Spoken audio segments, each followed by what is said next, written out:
tukurate nshongore, tukuvuga imyato nyamamare rwema, imihigo wuje yaminutse imyaka, umuryango niwo mizero.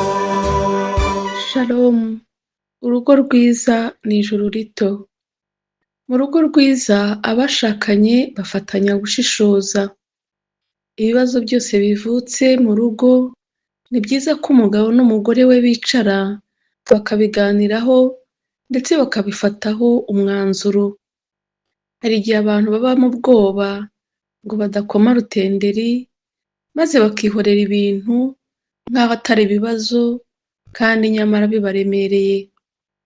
Ibibazo rero iyo bitinze bidakemutse biraturika kandi bigaturika nabi, bikaza bisenya urugo. Mugabo, ntukagendane ikibazo watinye kubwira umugore wawe.